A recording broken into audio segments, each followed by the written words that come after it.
So for our video lesson review covering audio, what I did was I brought down uh, a clip from a documentary instead of our X Games footage. I want to have a little one with narration, so I brought down a clip of Seth MacFarlane, a young Seth MacFarlane from covering the couple of seasons of Family Guy.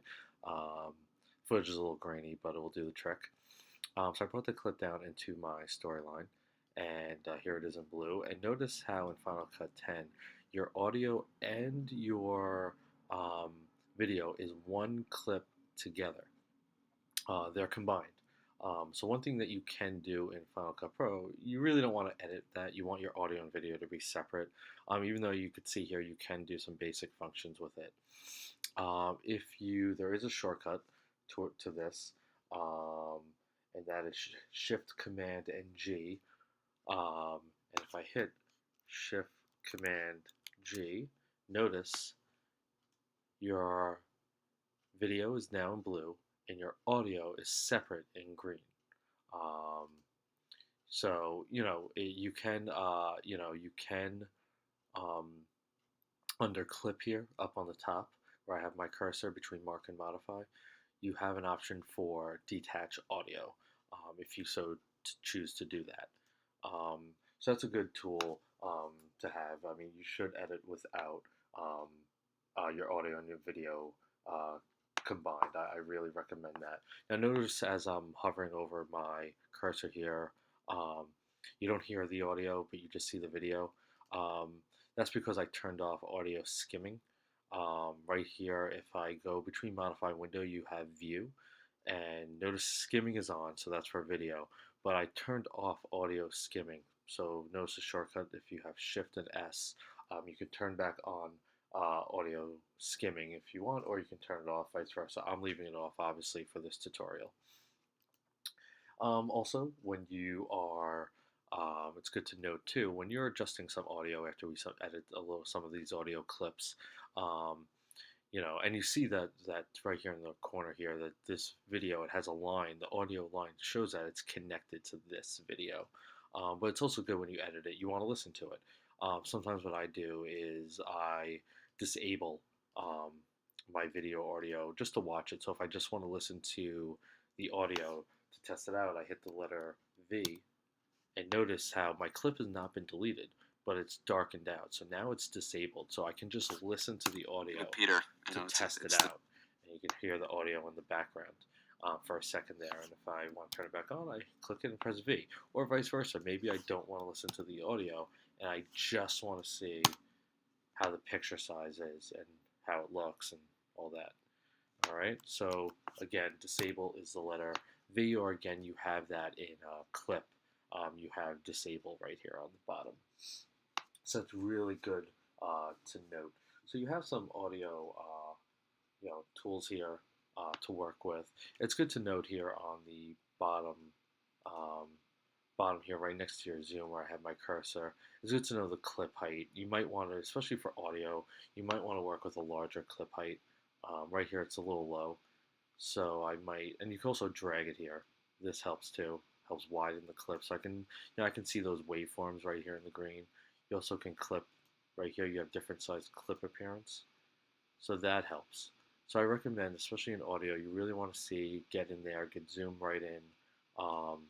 So working with your clip appearance right next to your zoom and get that clip size, what's on your storyline, to get to the right height where you can make your adjustments. So it's good to note. I mean, volume. Obviously, if I play this clip, let's play it for a second. It's the New England loudmouth that so many of which I grew up with, and it's sort of taking that and then just taking it, blowing it out of proportion. So we have some functions here. So if I put right here, it's at 0 decibels. You can adjust the volume just by lowering the decibels to -4, -5, -6, -8. Keep going down all the way down until you hear nothing, -0, 0, which is getting to 100. Or I can raise my audio. So if I'm back at 0 decibels, I can raise my audio to 2, to 4, to 3, to 5, to 6. Let's go to 8. We don't want to blow ourselves out. And notice my waveforms got up. We adjusted the volume. With Peter, it's the New England loudmouth that so many of which I grew up with, and it's sort of taken that and then just taken it, blowing it out of proportion. So it went lower. Also, if you command and the equals button, I mean that will raise the audio, and also command and minus will also raise it up a level, a decibel, and minus it a decibel. So you can do that as well. So let's go back to zero. Let's go back. 0 decibels is what we recorded it as, what the footage was recorded at, and what it was at normally. So that's how you adjust your volume pretty quickly. And notice we see those waveforms there underneath on the bottom there. You want to see where your audio peaks. It's good to note when you're starting this, noticing where your audio is needs to be adjusted, and you know where you would make the changes. And right here, notice when you click a clip up here in the inspector, where I'm circling my cursor right now, you have you have some audio controls. So obviously, you have audio enhancements where you can fix things. You have channel configuration. But audio right here, I can just lower my audio, excuse me, or I can raise my audio at the same time by dragging it to the right, and I would drag it to the left to lower it. And then you have pan mode too underneath it, but you're not going to make any changes. But you can click stereo left and right to make sure that it's coming at both ears of the headphones. And, if you want to make sure that you get that right. So again, the waveforms are right underneath where you can watch it. You want to watch to see where your audio is peaking when you're adding some effects and adjustments. You also want to make note of fades. So I want to fade it at the end maybe. So notice right here you have a dot right here at the end of your clip. When you hover your mouse over, look where I'm going over the cursor. There is a little dot at the end of it. So I'm just going to try to grab that as best as I possibly can. If I can, to see if I can do a fade here, to try to adjust it. It's not easy to grab it because it's at the corners. So sometimes it could be a little on the annoying part. So right when you get those double arrows, you're able to do a fade. And see how I'm just turning down my fade right here by that circle. I got the double arrows, and I'm able to fade it and see how it's curving down. It's doing a fade at the end, and the time code on the top is when the fade is going to occur. So I'm just going to drag that down a little bit, and there it is. So let's play the audio again. Then it's sort of taken that and then just taken it, blowing it out of proportion. And it faded out towards the end. So you have some fade options. If you control and click that dot with the double arrows, control click, you have the curve that you want. Right now it's selected at plus 3 decibels.